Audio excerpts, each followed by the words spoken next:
and Deli. This is The Great Outdoors with Jason White, exploring the great outdoors in Pennsylvania and beyond. Brought to you by the Mariana Outdoorsmen Association and by Wild Acres Farm, Fishery, and Regulated Hunting Grounds. Now, The Great Outdoors with Jason White. Hello, friends. This is Jason White. Welcome to The Great Outdoors.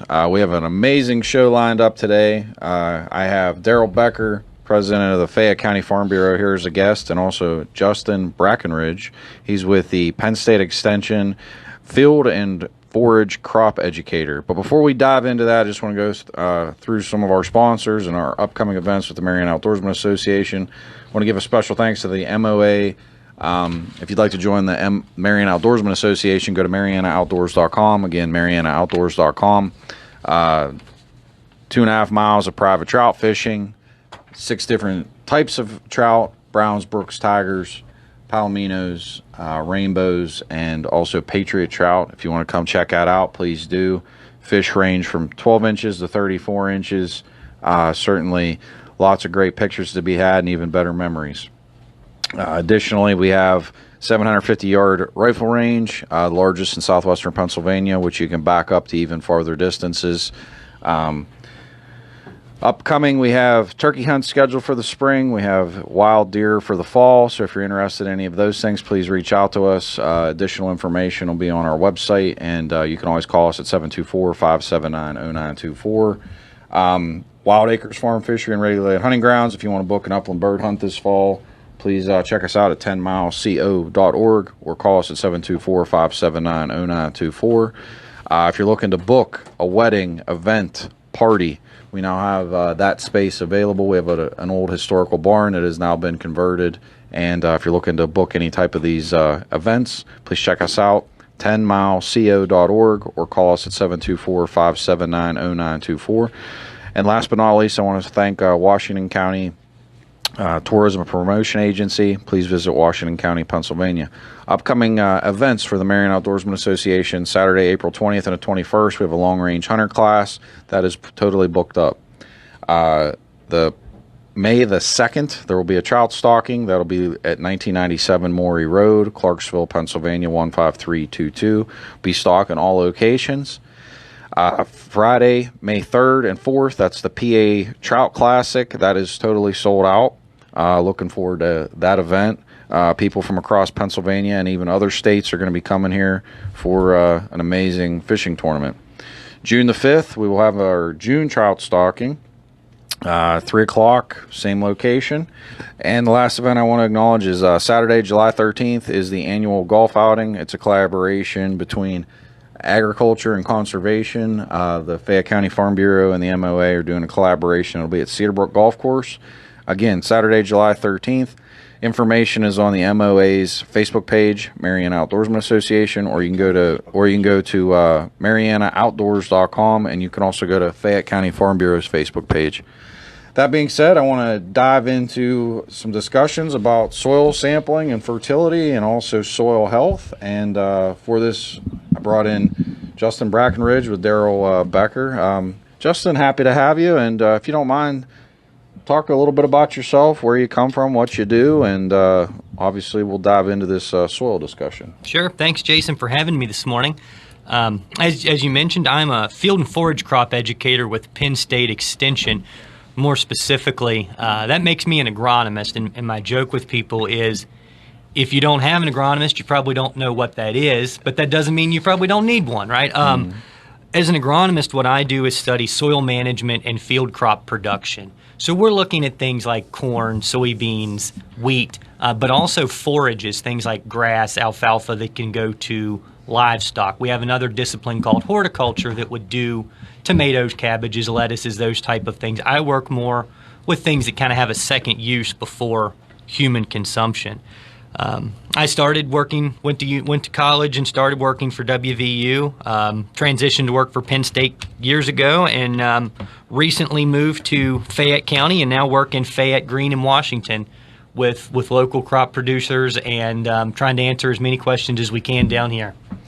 You had mentioned about, which I'm a little intrigued, I know they use satellite technology. I know there's obviously in-person testing, but tell the listeners a little bit about how they determine tonnage yields and just different methods of how you can clearly, even with the blatant eye of what's working as opposed to fields that are not producing, and how you kind of can look at that and different technologies therein. Sure. So when I was learning how to do this, right, my advisor would always tell me that your soils are not a bank account, right? One day you're not going to wake up and they're going to just quit producing. And if we did that, maybe we would notice this slow decline of production a little bit more, because one day we'd wake up and say, we're not growing any corn, or hey, we're not growing grass. But what happens is this slow kind of robbing of nutrients and this slow kind of robbing of the grasses that you're producing. And one year you might be at 2 tons or 3 tons, but the next year, because we're not replacing these nutrients or we're not getting that stuff back into where it needs to be, we lose it maybe 250 or 500 pounds at a time. And that seems so slow that it takes 10 years, and one day we wake up and we're like, man, this grass just doesn't look as good as it used to, or this corn's just not doing as well. And that's because of this slow kind of downplay and this mining of these soil nutrients. There's a lot of technologies. We can use soil surveys. So in like the 50s and 60s, a lot of folks from our federal government went around and they looked at soils and they estimated what these would produce. Interestingly enough, now our farming practices have changed so much, and our technologies and the way we can grow and harvest, they're a great glimpse of what we see, but not always the most accurate of what tonnage potentials can be. We also have a lot of things like NDVI or green seekers or other handheld things we can use in the field that help us estimate tonnage. And frankly, we can go out and we can measure stuff with good old-fashioned scale and a bucket, right? That's still the best way to know what we've got in the fields. Well, and I want to acknowledge the fact that this is such an important piece for all of us, because when you think of soil fertility and soil usage, everybody has to remember that could be your lawn, that could be a hayfield, that could be maybe you want to plant some fruit trees and you need to make sure that you have the right nutrition in that particular area. It could be a food plot if someone's a sportsman and they're looking to hunt, wild game, or if you're looking for business purposes, whether that's corn, soybeans, so on and so forth. But when you think of the outdoors and you think of soil nutrition, there are so many applications. I know we were joking a little earlier. Golf courses. Mm-hmm. What a huge, what the amount of acreage they have to maintain and keep quality grass is tremendous. You even think about a putting green, the amount of work that they have to do, and we're going to talk about that a little bit, because I know we're going to be going over fungus and the bacteria on different things. But how, whether somebody is a full-blown farmer or a hobby farmer, or if somebody just wants to plant some fruit trees in their yard, or they just want to figure out why the heck is the grass not growing in their yard, what are the methods for them to get soil samples? Who do they send them to? How do they do it? Can you walk us through that? Yeah, absolutely. Excuse me. So one of the things I will kind of say to start this is a luxury I have at Penn State is I have to be a really good agronomist, but I also have really good horticultural people and really good turf people and really good master gardeners. And so that means I don't have to be good at golf courses or good at well, I like to think I'm good at them, but I don't have to be great at them. Let's say that. And so there's a lot of nuance to all of these different crops or all of these different things, but there's a lot of similarities. And so in a good soil sample, what we're trying to do is be representative. And to kind of put that to scale, when we think of an acre, right, so roughly a football field, 43,560 square feet, what we're talking about is if you were to take that area, look at it 6 inches deep, that's roughly 2 million pounds. How do we take 2 million pounds and get something that makes sense of that, right, with all of these little pieces of soil? Because we know even in your garden or your yard, there are good spots and there are bad spots. Now try to translate that to a 60-acre field. There's a lot more of those good and bad spots. So what we do is we call this a composite sample. We walk around and we take a bunch of these really small cores and we put those cores in a bucket and we mix them up, and that is what we use to get this representative sample. We could argue the more cores the better, but somewhere about 20 cores per 10 acres. If you're at your home and you're doing it around your house, 10 cores in a quarter acre yard is what you're going to need to be adequate. It can go even further, right? Depth is important. If we're talking about grass or sod or something for livestock like that, we want a depth of about 4 inches by about 1 inch around. If we're talking about your garden or something that's going to be tilled or row cropping, we're more in that 6-inch depth, right? Because that's about that rooting zone and how deep that plant can get.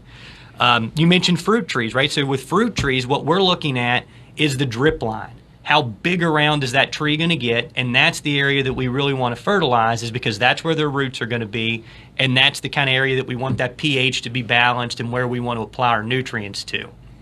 Well, I find that if you've ever seen pictures, which I'm sure you have, of a tree, and then you see the root system under the ground.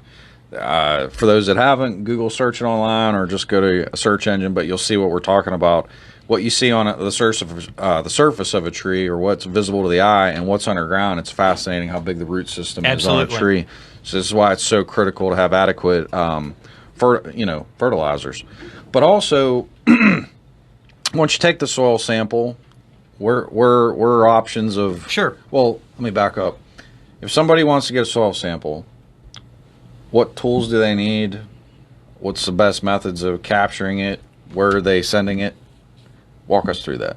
Okay, so they make something called a soil probe, right? If you're someone going to do it in your yard, I don't know that that's necessarily the answer for this, but if you're a producer and you've got a bunch of acres, I would absolutely recommend buying this $100 soil probe. What it looks like is kind of a big T-handled thing. It's about a 1-inch cylinder that's about 3 feet long, and what that's going to allow you to do is get that exact 1-inch core to the depth that you desire, right? It's going to simplify and expedite this whole process.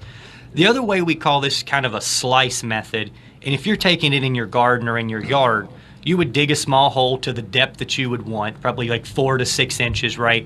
And then you take that spade and just kind of push it right down off the edge about 1 inch wide and take that thickness all the way to the bottom, and that becomes one of those cores. What we don't want is that big scoop that's like a piece of pie as you go down in there with that spade, because that's kind of making that data look a little different, because it's going to be top, there's a lot, and the bottom it gets narrow. We're looking to be very symmetrical with how we take these samples. And again, right, it's all about the nuance. It's about how far we want to go down this. Everyone has a different tolerance to what they accept in their yard, right? I've worked with some people in their yards and they want everything to be just so. Other people just like grass.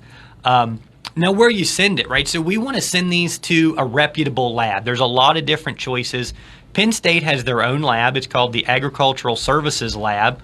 They'll do soils, they'll do water if you've got drinking water, or livestock water or stream water and you like that tested. They also do those. They do manure samples if you're using manure. They can do fertilizer or lime sampling as well. So they have a very robust sampling and testing program. There are lots of others, right? There are labs like Waypoint and Waters and A&L that are a third-party lab. These are all very good options. My advice would be pick one and stick with it. Don't look up one year and find it's $10 at this one and $8 at that one and chase pricing, because they all have a little bit different methods that they're using to test.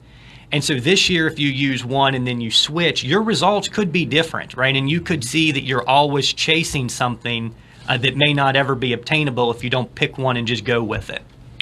I did soil samples this year back, I don't know, it was like the end of February. Sent them out, figured out what I needed, which was through Penn State Extension, and it was so enlightening, because otherwise, the old way of doing it was farmers used to go, they would just buy triple 19 That's right. fertilizer, and it was just throw it out there, and whatever happened, happened. And the point is like, for me this year, the three go through the big three, I call them. Okay.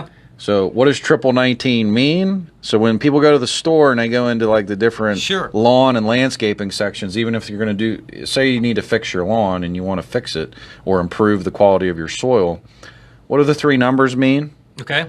And then we're going to connect the dots as to why the soil sample is so critical. So anytime you're looking at a bag of fertilizer, you're always going to have 3 numbers, right? They could be zeros, they could be numbers, but you're always going to see 3. And in the case of triple 19, it's 19, 19, 19. And it is always going to mean nitrogen, phosphorus, potassium, regardless of whatever order or whatever those numbers are. And what that translates to is a percentage, right? So if you apply 100 pounds of triple 19, you're applying 19 pounds of nitrogen, 19 pounds of phosphorus, 19 pounds of potassium. If you get 0,060, which would be myriad of potash, 0 pounds of nitrogen, 0 pounds of phosphorus, and 60 pounds of potassium. Very standardized, makes it very easy to look at. That's just the ratio that we work in. To muddy the waters, right, sometimes we get a little creative and put this fourth one on the end, but there's always something there, whether that's iron or zinc or sulfur or something like that. So if you really get into your yard especially, that's when we start to see those, or corn starters or things. But the big three, those macronutrients, nitrogen, phosphorus, potassium. Well, when I did mine this year, I was fascinated because I thought for sure I was going to need either potassium or phosphorus, and I just needed nitrogen. Mm-hmm. So I ended up buying nitrogen straight, which is great because it's actually cost savings, because triple 19 actually in its own regard can be expensive, but also the reason being, out of the three numbers, two of them are a zero for my application this year. So I would have been wasting money. And if somebody's doing this for farming purposes on such bulk scales, you don't want to be wasting. You need to know what you need, and that's what you want to put down. I mean, that's the whole point, especially when you're farming, is you don't want to just be throwing money down the drain.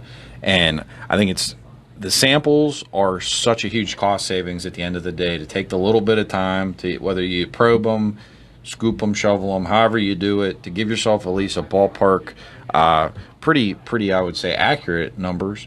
But at the end of the day, when you're talking, I know with what I'm doing, and I'm small scale, I just do a hunting preserve, but I have to buy 40 bags of nitrogen this year for the corn areas that I'm planting. Now, food plots, et cetera, it was recommended I didn't need anything in those particular areas. I think for me, this has been a tool that I've learned so much about, but I think this is something that's very critical for kids to learn. I think it's something that the general public needs more awareness to, because, like I said, you go to a store and there's the three numbers on the bags, and I would venture to guess that a lot of people are truly not aware of what that means, or for that matter, how do they even know what to buy, what to use, etc. So I think it's fantastic that you're a resource for folks. Now, that being said, walk us through, people get their tests. What type of involvement do you have beyond that? I know I had mentioned a little bit earlier about bacteria, fungus, like those types of things. What are the implications of those on grasses, fruits, vegetables, trees? I know that people know what, I'm sure people have seen a little bit of mold, or not mold, but bacteria on different things, maybe not realize what they were looking at. Talk a little bit about that. How do you identify it? How can we be tested? How can we resolve that problem? Yeah, so I do want to jump back to something that you had mentioned about the soil testing and the price, right? So right now, one of our really popular agricultural fertilizers is urea, right? That's a nitrogen fertilizer, somewhere around $500 a ton, right? And if you're applying that $10 soil sample, it does not take long to pay for itself, right? And when we start talking about lime, which we haven't mentioned at all today, it may be $50 a ton to get something like that applied. That difference of a half a ton doesn't take very much when you're talking about getting this over some areas to make that $10 test really start to pencil out and pay for getting exactly what you need. Urea is 0046, right? 4600. Okay, Yep. But it is 46% nitrogen. I don't mean to interrupt, but somewhere you need farmers think that all they got to do is apply manure to their fields and everything's going to be fine, and then you find out that maybe you need to add some urea or something like that. So there's no just simple way to do this. You really have to do the soil test.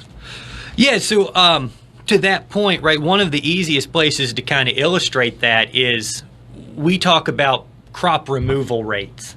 Right, and that's one of those more challenging things maybe for us to conceptualize, but is if we take 2,000 pounds of grass, right, and we're holding it, within that 2,000 pounds of grass, there's going to be 50 pounds of nitrogen, 15 pounds of phosphorus, and 50 pounds of potassium.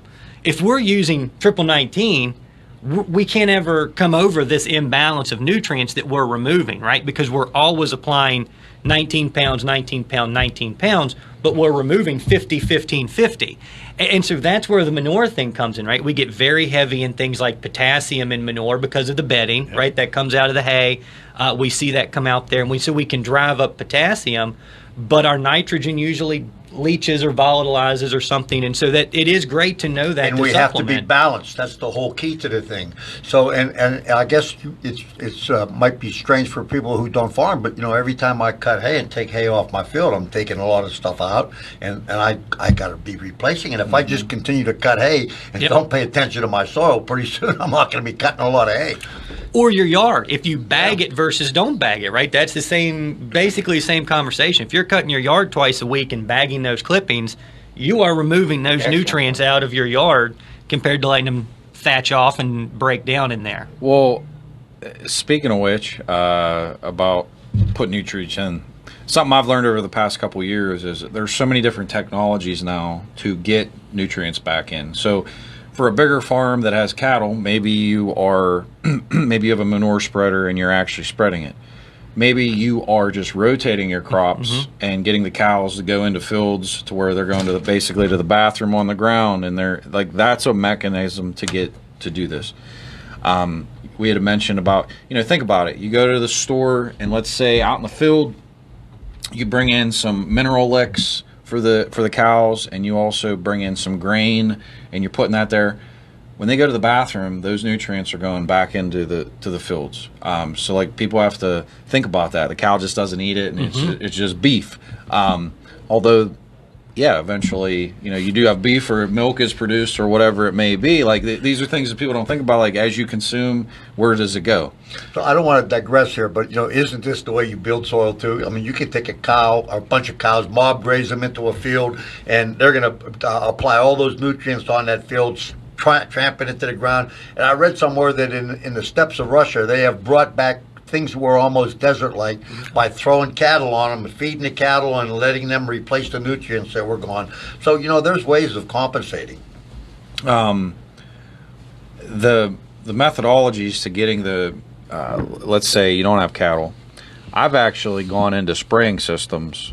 So, like, I have a small 25-gallon sprayer, and then I have a 300-gallon sprayer. I've used things such as liquid fish fertilizer. They sell liquid lime that you can buy for different applications. They're great at different times of the year. They can be applied at different times, from pre-germination to post-emergent to. So these are things for anybody to look at, depending on what you're looking to do. Folks looking to do food plots, different things like that, you might be able to get away with a little.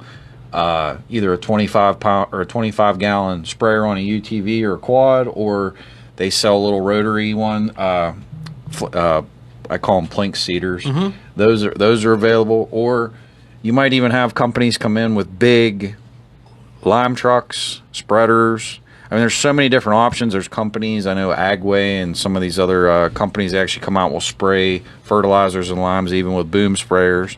There's just so many options for you to get your ground nutrients where they need to be, and obviously to have productive seasons. So I think that one of the best and most overwhelming parts of my job is how many options there are, right? And there are, just like you said, there are liquid products, there are granular products, there are pre-plant products, there's post-emergent products, right? The list goes on and on and on, and every company is coming out with something new. And we've kind of drifted into this realm of biological products now too, right? And so now it's not just the standard chemistry of what nitrogen does in a soil. It is this kind of guess of what we think the biological activity, some bacteria is going to do when we apply it to something with other bacteria. And so I really love that about my job, is it keeps me very engaged and it keeps the science very fresh. But there is so much information for the consumer of this is going to do this or this won't do that, that do your reading, right? There are so many things out there. A lot of them have some really great success, but some of them maybe don't, right? And so I would encourage you, is if you go through these, and what's the old adage, if it's too good to be true, it might be. Understand what you're purchasing. Look for a tech sheet. If you're buying a fertilizer, look for those three numbers, right? Look for what that nitrogen, phosphorus, and potassium is. In calculate what the dollars per pound of those things are versus a fertilizer that you can buy granularly.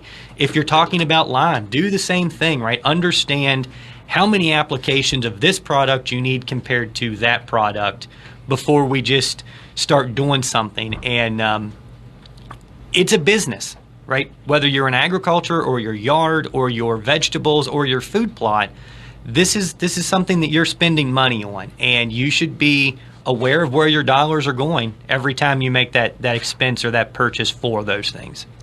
1,000%.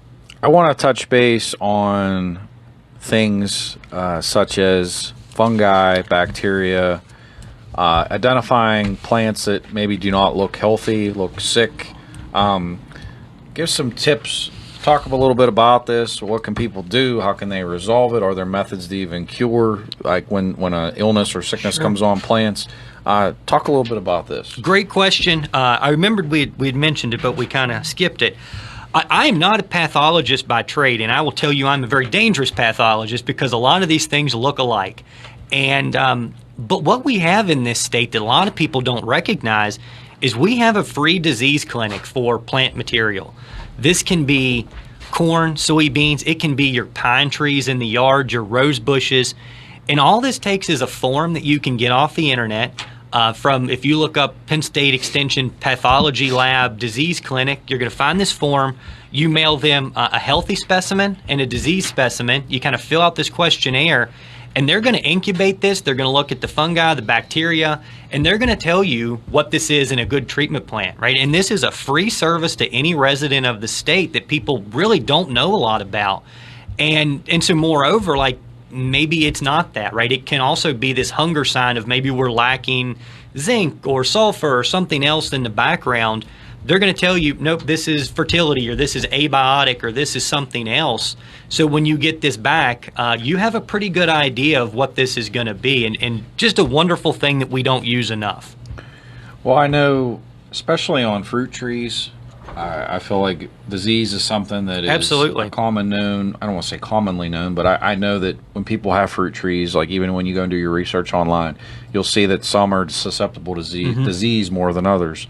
The vegetables, I know certain ones, you get the blight, they call it. So these are just ways of knowing and understanding. I know there's ways to test roses and other plants that look like they're wilted or dying, and how do you fix that? Just being able, at the end of the day, I think the analogy of the 1919, how people used to just throw 1919 at it and you're guessing. To look at these things and acknowledge problems, a golf course is a tremendous example.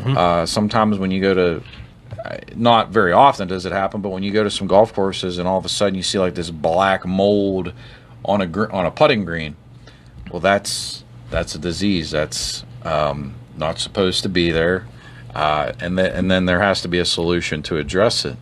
But just like us as people, right, we have to be very careful as we use fungicides or bactericides or antibiotics in that case for humans, that we want to know what this is before we treat it, right? And if anybody out there's got fruit trees, they would know Captan, right, was the fungicide for fruit trees for a very, very long time. And we start to see these resistances show up, right? And it's the same with our weeds. And so we have to be so incredibly cautious to just not say, I want to go out here and buy this general broad spectrum fungicide or this general broad spectrum three-way split of these things to spray everything with. That's where people like our master gardeners can identify, or this disease lab, because I think that we need to be very aware of what we're treating and what we're treating it with, instead of just, this is what I found at a box store, I'm going to go out here and hit it with this and hope for the best. I think it's obvious that we're never going to be able to get all the information out of Justin's head that we need in this short period of time. So I think it's important. Number one, we could probably bring him back. But number two, the general public needs to have a contact point for Justin, because I know you're available, and all these services are free through Penn State, right? All they need to do is call you. So. Yep, absolutely. I'm free to be used by any of the folks in the state. So I'm funded state and locally. My office is in Waynesburg, but I do live in Fayette County, so it's pretty easy for me to service most people around here. My email is jub1489@psu.edu, and my phone number is 724-207-2009. So, but you can also just look up the Fayette County Extension Office, give them a call, and someone there at the office would be happy to get you in touch with me through my extension.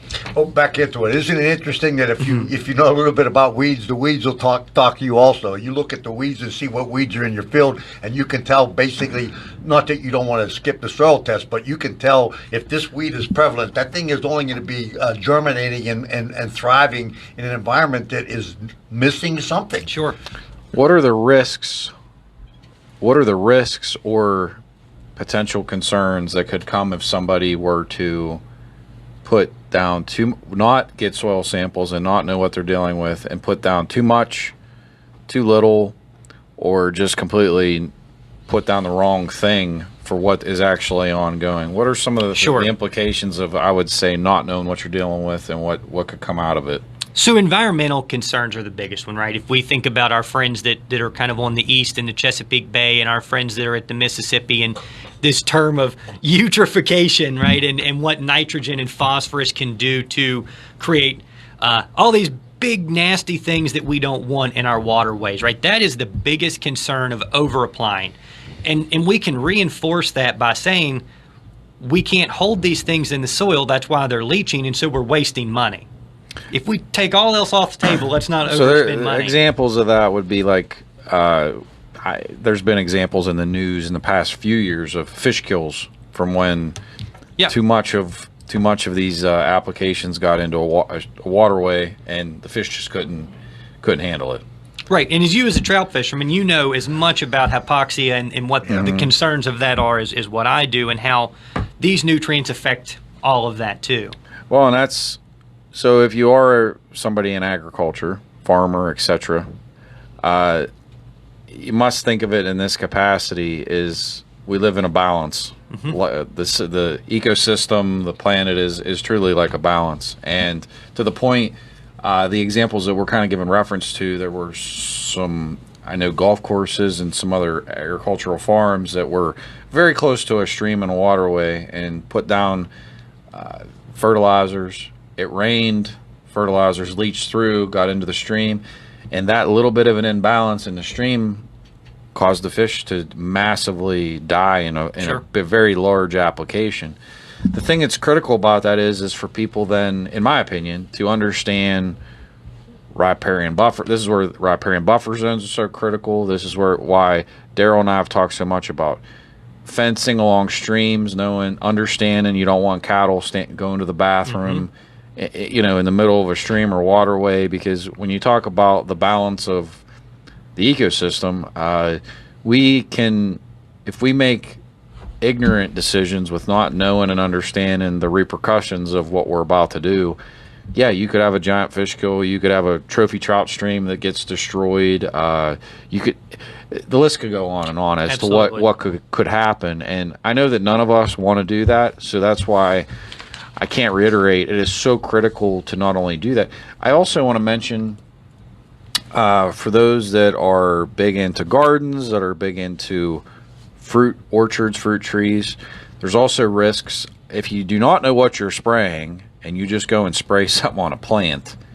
There is a very sincere concern that you could burn it or potentially kill it. And the last thing you want to do is have a crop get totally wiped out because you put too much of something, or you just put totally a wrong product. So from personal experiences, I say this from personal experience, you need to know what you're spraying. You need to understand what can happen if you put too much of something.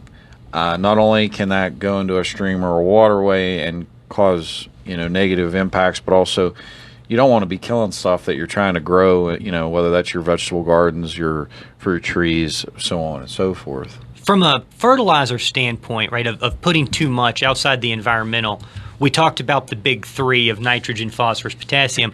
We also have, we call those macronutrients. We also have micronutrients, right? All plants need 16 essential elements. Then we start to drift into these micros. That is where too much of a good thing is not a good thing, right? We start getting into stuff like boron and manganese. Those are very, very sensitive, right? If we're talking about for our legumes, so things like alfalfa or clover, we're applying something like 2 pounds of boron to the acre to really help them grow. And so if we start spraying something on our vegetables or our crops in this area and we get over applied with boron, it takes very little of that to show some pretty nasty toxicity symptoms. And so that again, that's back to that conversation we had about foliars, about these other liquids that you can start to buy, is understanding what that is. Read the label on that before you start mixing. Understand how big your sprayer is, and if it says it treats 1,000 feet, make it treat 1,000 feet. Right? I actually, from experience, saw somebody that put, it was either iron or calcium. Sure. It was one of the two, but they mixed too much in their sprayer.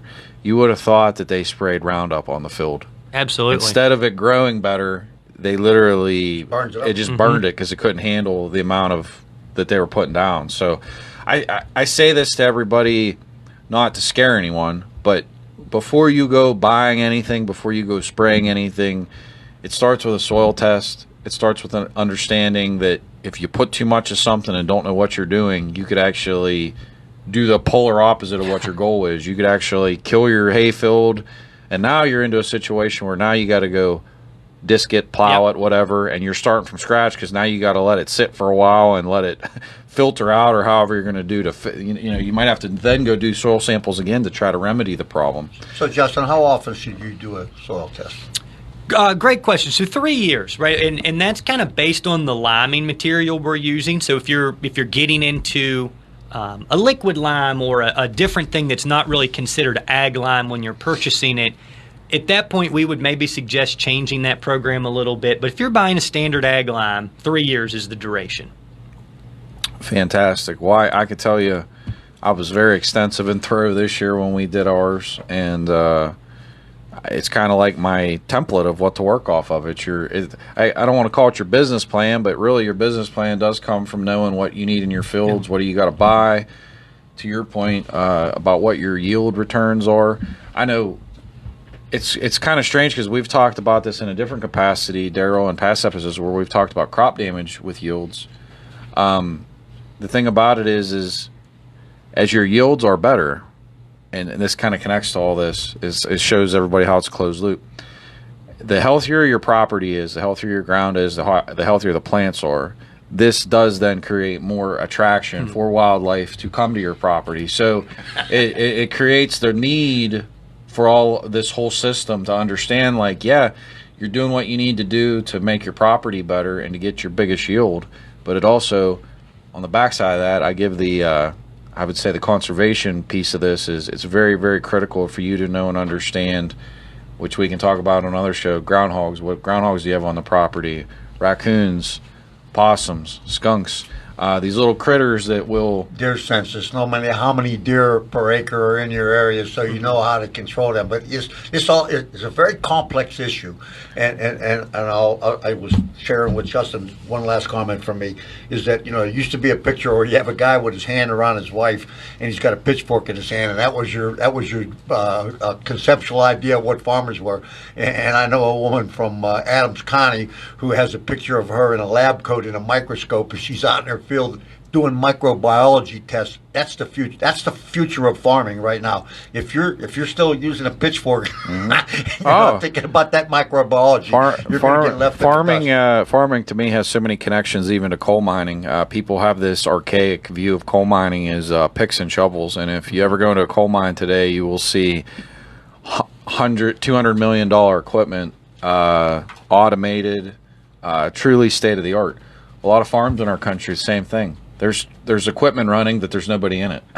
There's equipment running that we're now getting into spraying with drones. Like, there's just so much that is now happening. They're picking fruit with drones now. That was another thing I saw recently. Well, we're down to about 3 minutes. What does Justin want to close out with? And we'll We definitely need to bring him back. Oh, we definitely love to have you back. And there's a lot of other, sounds like a lot of your colleagues even have a lot of insight to some of these other. Absolutely. Because when we talk about the outdoors, that could be your outside your house. That could be in the heart of the woods. That could be at your farm. That could be at a golf course. When you step out of your house and onto your grass, you're on the roof of a whole nother world. Absolutely. I think this was a great opportunity. I appreciate you all having me. And what I would say is soil testing is a very powerful tool.